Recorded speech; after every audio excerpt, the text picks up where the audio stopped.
of recent, in fact, since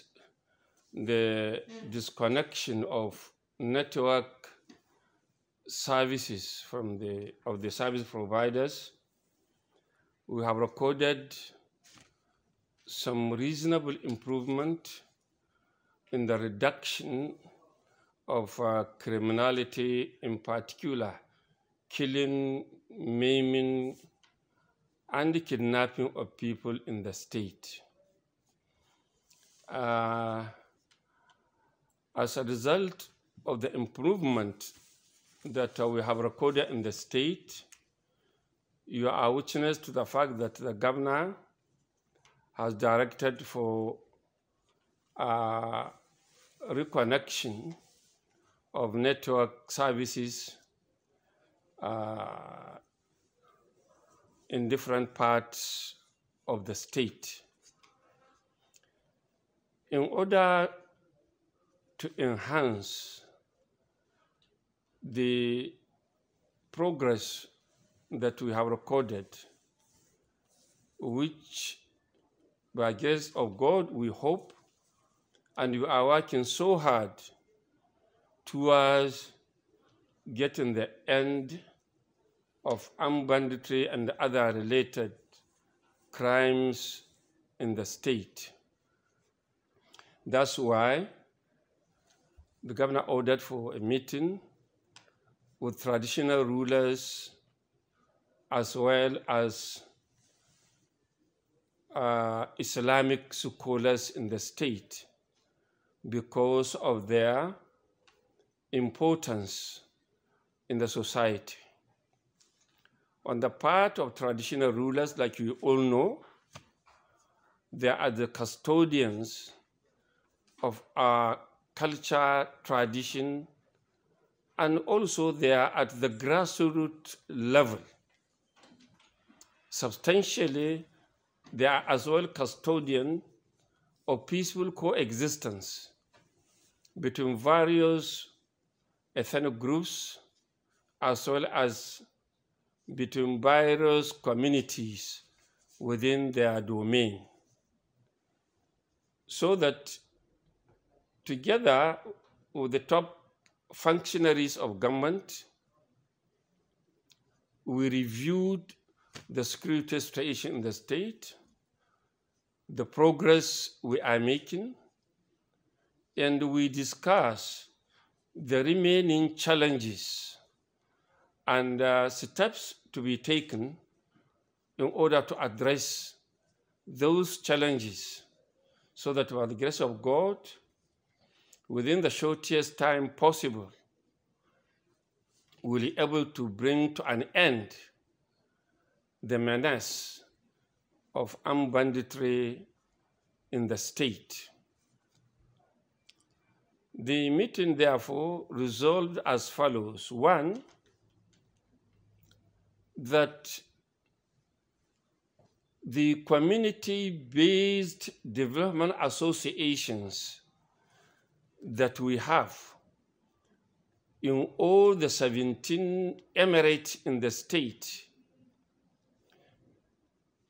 be reinvigorated,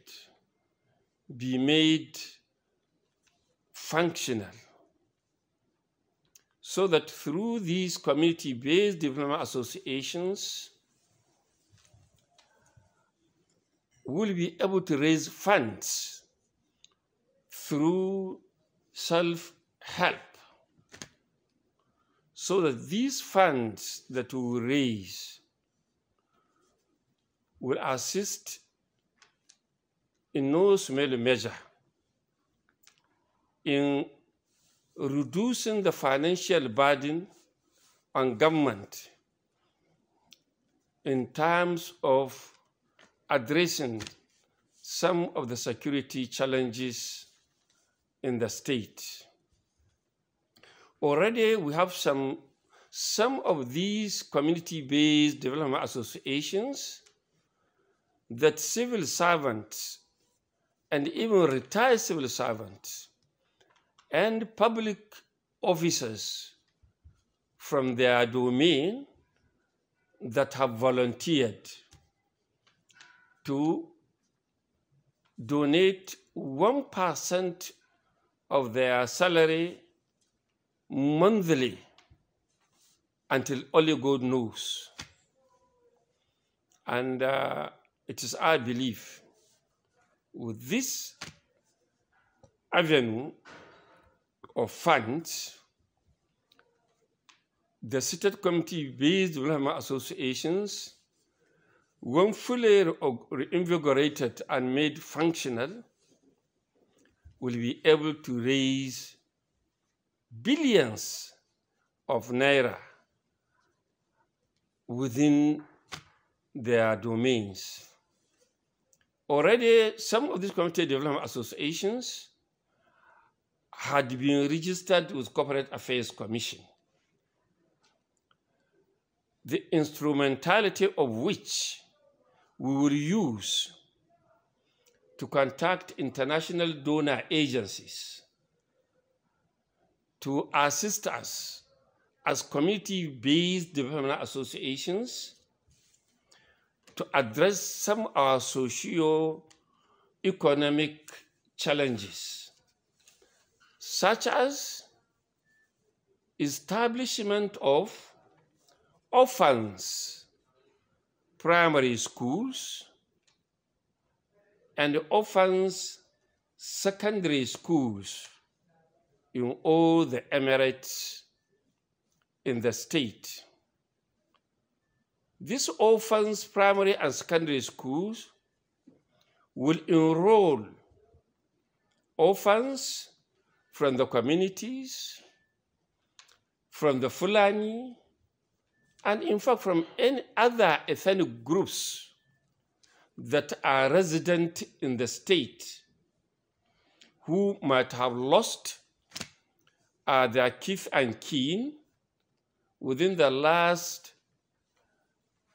10.5 years of armed banditry in the state. These orphans, by the intention of today's meeting, is that they will receive free primary education, 100% free secondary education, and they will also receive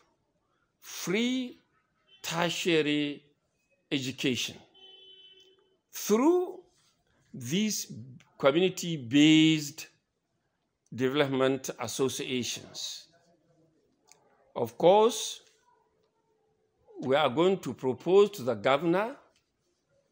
that when these community development associations are reinvigorated and fully operational, they should enjoy and benefit from some regular grants from the state government, and also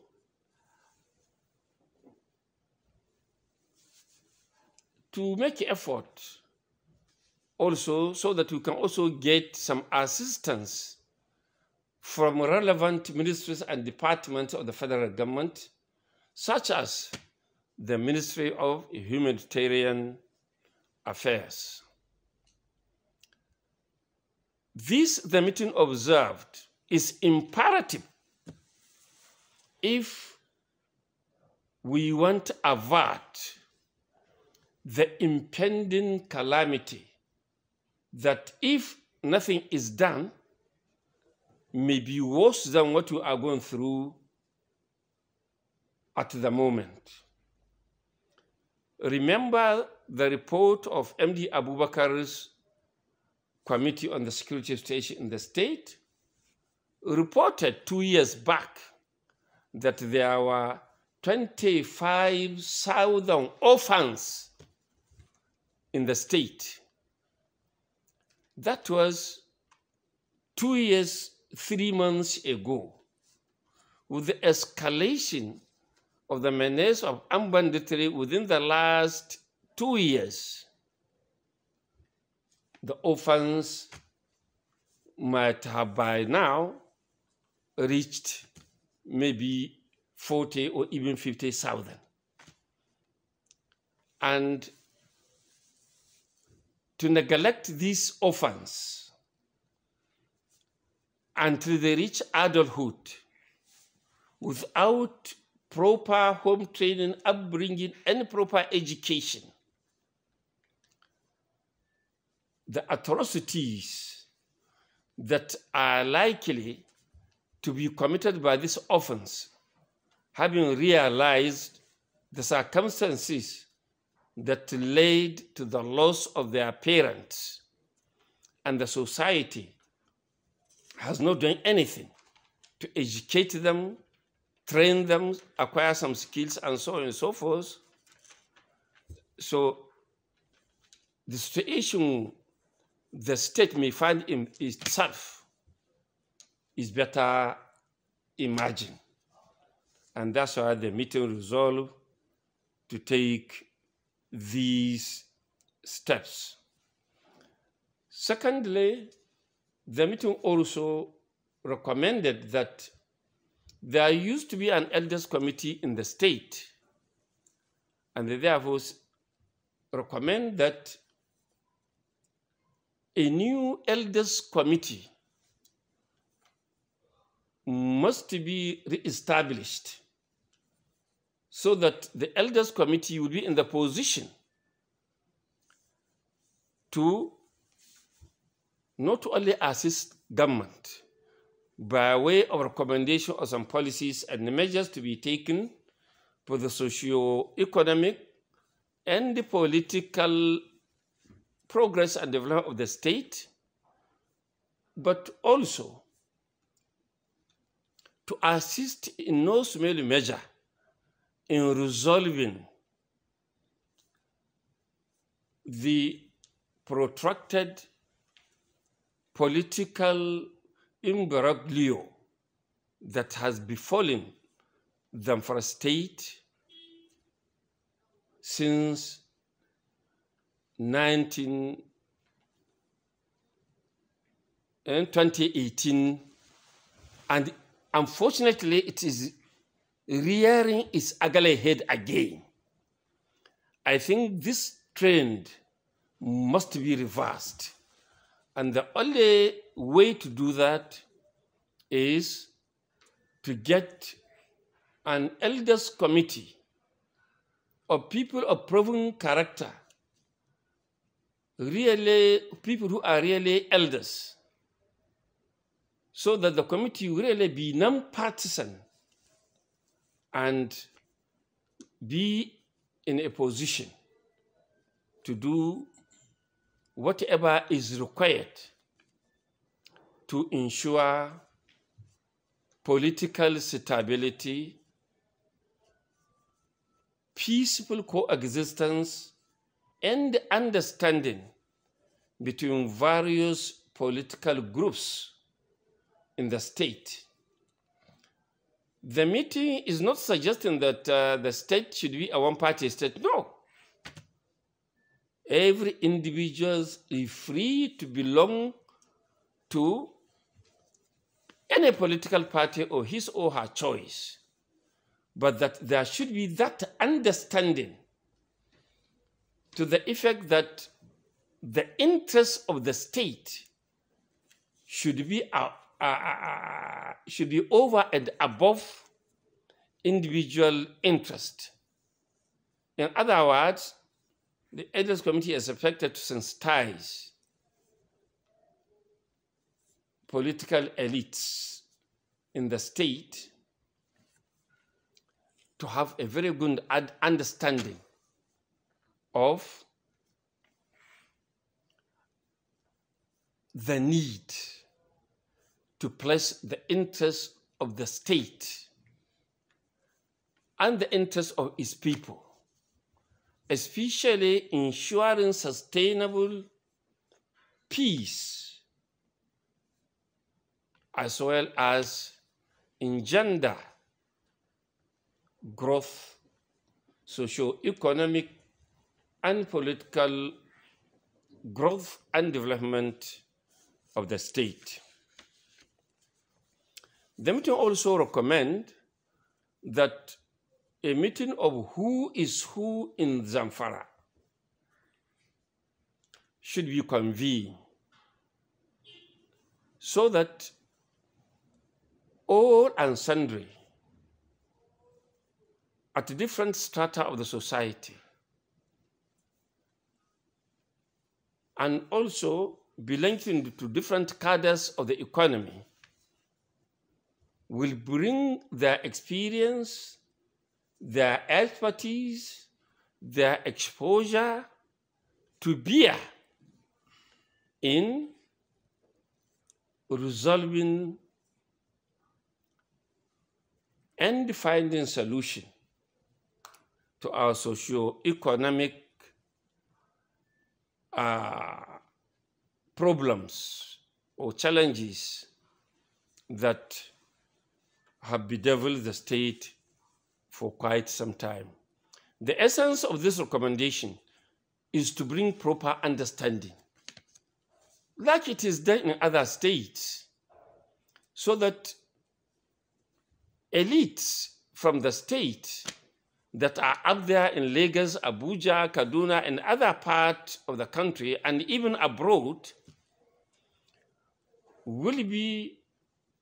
visiting the state, will be visiting their localities, will be visiting their villages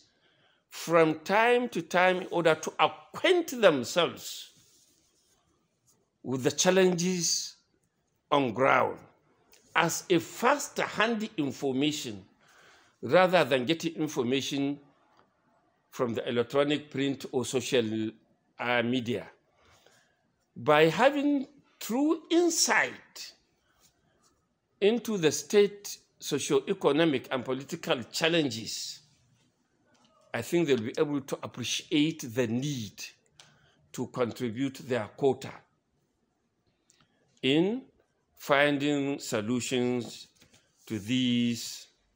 challenges. The meeting also expressed its dismay and disappointment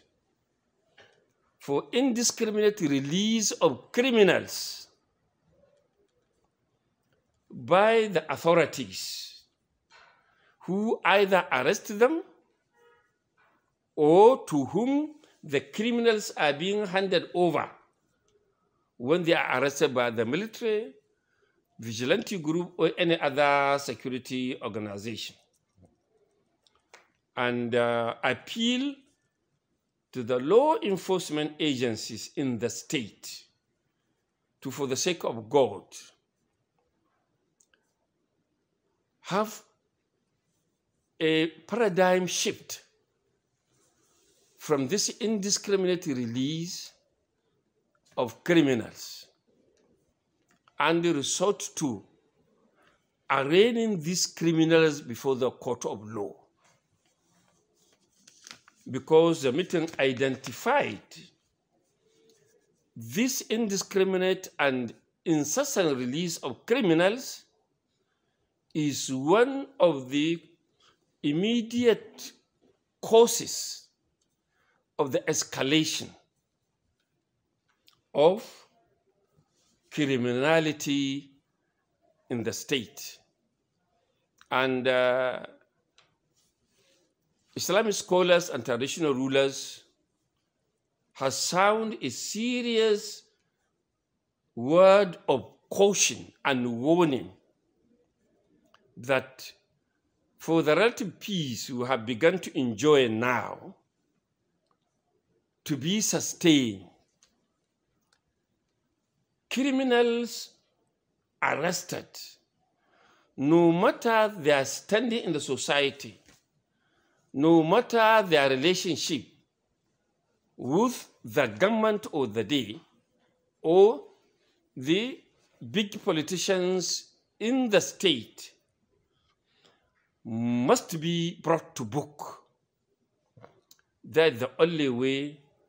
that God in his ultimate mercy will respond appropriately and swiftly to our prayer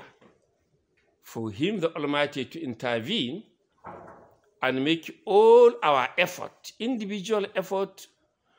organizations effort, government effort, towards ensuring we regain the peace, the tranquility the state used to enjoy within the last, before the emergence of this banditry.